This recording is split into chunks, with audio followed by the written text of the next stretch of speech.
যিকেইটা হাতী ইয়াৰ পৰা সৰবৰাহ হ'লে হাতীকেইটাৰ নাম ইতিমধ্যে ৰাজহুৱা হৈছে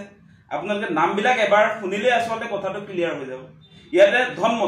ধনমতি নামটোতো অসমীয়া নাম আজি খগেন হাতীৰ নাম কৈ আছো ধনমতি খগেন মিনতি পেটুৱা লক্ষ্মী মায়া ৰামু মিনতি এই নামবিলাক এইকেইটা হাতীৰ নাম ক'লো ইয়াতে প্ৰায় 10টা নাম আপোনাৰ অসমীয়া ভাষাত আছে গতিকে এই হাতীবিলাক ডেফিনেটলি অসমৰ হাতী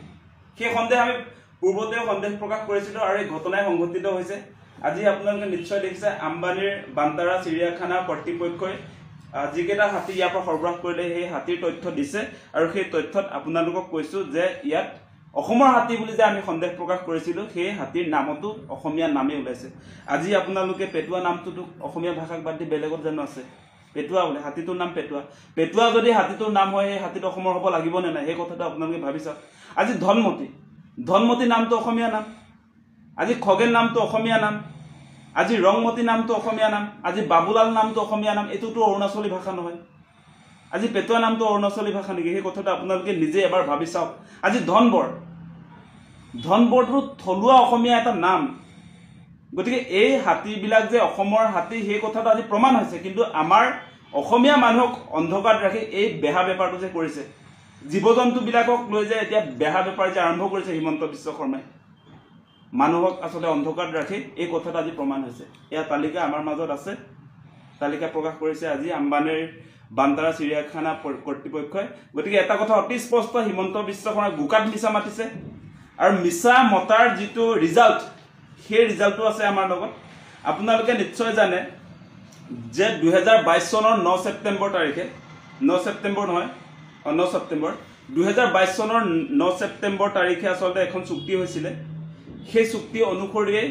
অসমৰ পৰা অসম ৰাজ্যিক চিৰিয়াখানাৰ পৰা 4টা বন্যপ্ৰাণী আপোনালোকে জানে সেই সময়ত যিবিলাক খবৰ ৰাখিছে সকলোৱে জানে যে 2টা ব্লেক পান্থাৰ আৰু 2টা এশিঙীয়া গড় আম্বানীৰ Greens zoological rescue and rehabilitation centre তালে লৈ যোৱা হৈছিল যাক এতিয়া বান্তাৰা চিৰিয়াখানা বুলি কোৱা হয় 4টা জন্তুৰ কথা উল্লেখ কৰিছে 2022 চনৰ 9 ছেপ্টেম্বৰ অসম ৰাজ্যিক চিৰিয়াখানা কৰ্তৃপক্ষই যেতিয়া আমি প্ৰতিবাদ কৰিছিলো তেতিয়া কৈছে যে চিৰিয়াখানা উদং কৰা নাই কেৱল বোলে 4টা বন্যপ্ৰাণী আম্বানীৰ চিৰিয়াখানালৈ পঠিওৱা হৈছে সেই কথা অসম ৰাজ্যিক চিৰিয়াখানা কৰ্তৃপক্ষই আমাক কৈছিল আৰু আজি আপোনালোকে নিশ্চয় দেখিব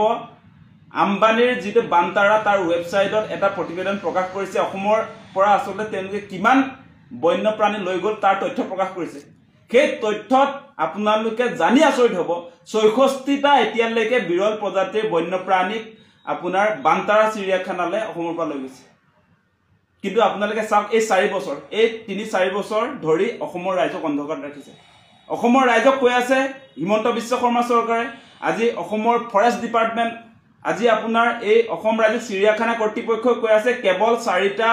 আসলতে আপোনাৰ বন্যপ্ৰাণী যে ব্লেক পেন্থাৰ 2টা আৰু 2টা এশিঙীয়া গড়হে আম্বানী চিৰিয়াখানালৈ লৈ গৈছে বুলি কৈছিলে তাৰ পাছত এতিয়া ৰিজাল্টত আজি আম্বানীৰ আপোনাৰ বান্তাৰা কৰ্তৃপক্ষই নিজে যিটো আপোনাৰ সোশ্যাল সাইটত আপডেট দিলে তাত কিন্তু 66টা বন্যপ্ৰাণীৰ কথা উল্লেখ কৰিছে গতিকে 62টা বিক্ৰী কৰিলে নেকি হিমন্ত বিশ্ব শৰ্মাই 62টা বিৰল প্ৰজাতিৰ প্ৰাণী বিক্ৰী কৰিলে নেকি হিমন্ত বিশ্ব শৰ্মাই আপোনালোকে যে অসম ৰাজ্যিক চিৰিয়াখানাৰ পৰা কেৱল 4টা বন্যপ্ৰাণী আম্বানীৰ বান্তাৰা চিৰিয়াখানালৈ লৈ যোৱাৰ কথা যে কৈ আছে আজি বান্তাৰা কৰ্তৃপক্ষই দেখোন 66টাৰ কথাটো ক'লে আপুনি বাকি এই যে 62টা বন্যপ্ৰাণী বিক্ৰী কৰিলে নেকি হিমন্ত বিশ্ব শৰ্মাই আম্বানীৰ চিৰিয়াখানাত আজি মুকেশ আম্বানীৰ পুতেক অনন্ত আম্বানীক বিক্ৰী কৰি দিলে নেকি নে এই 62টা জীৱ-জন্তুক আসলতে অনন্ত আম্বানীৰ আপোনাৰ বিয়াৰ আপোনালোকে গিফ্ট দিলে নেকি সেই প্ৰশ্ন আমি উত্থাপন কৰিছো আৰু আপোনালোকে যিটো চুক্তি কৰিছিলে সেই চুক্তি অনুসৰি আসলতে জীৱ-জন্তুৰ বিনিময় হ'ব বুলি কোৱা হৈছিল দুখন চিৰিয়াখানাৰ মাজত আজি আম্বানীৰ বান্তাৰা চিৰিয়াখানা আৰু অসম ৰাজ্যিক চিৰিয়াখানাৰ মাজত আসলতে যিবিলাক জীৱ-জন্তু সেই জীৱ-জন্তুৰ বিনিময় হ'ব বুলি কৈছিলে বিনিময় মিন্স মানে আম্বানীৰ চিৰিয়াখানাৰ পৰা অসম ৰাজ্যিক চিৰিয়াখানালৈ জীৱ-জন্তু আহিব আৰু ইয়াৰ পৰা লৈ যোৱা হ'ব সেই বিনিময়ৰ কথা কোৱা হৈছিল কিন্তু আজি চাওক আজি প্ৰায় এই 4 বছৰ আজি এই 4 বছৰত আমাৰ অসম ৰাজ্যিক চিৰিয়াখানাৰ পৰা 66টাকে দুষ্প্ৰাপ্য জীৱ-জন্তু আম্বানী চিৰিয়াখানা খুৱনি কৰিবলৈ দি পঠিওৱা হ'ল তাৰ বিপৰীতে এটা বিৰল প্ৰজাতিৰ প্ৰাণীও কিন্তু অসমলৈ নাহিল গতিকে সেইটো আসলে লাখটকীয়া প্ৰশ্ন গতিকে এই মুহূৰ্তত আমাৰ কথা অতি স্পষ্ট এনেকৈ অসমৰ দুষ্প্ৰাপ্য বিৰল প্ৰজাতিৰ যিবিলাক জীৱ-জন্তু সেইবিলাকক লৈ কেতিয়াও এনেকৈ বেহা বেপাৰ নকৰিব এই কাৰ্যসূচী বন্ধ হ'বই লাগিব এই জীৱ-জন্তু হস্তান্তৰ বিষয়তে কি কথা সূচাইছে আপোনালোকে নিশ্চয় জানে এইটোৱে আচলতে আমাৰ অসমৰ পৰ্যটন উদ্যোগৰ প্ৰতিও ভাবুকি কঢ়িয়াই আনিছে এফালৰ পৰা যদি আমাৰ দুষ্প্ৰাপ্য জীৱ-জন্তুবিলাক আম্বানী চিৰিয়াখানাত যদি লৈ যোৱা হয় আম্বানী চিৰিয়াখানা শুৱনি কৰিব আম্বানী চিৰিয়াখানালৈ পৰ্যটক আহিব অসমলৈতো পৰ্যটক নাহিব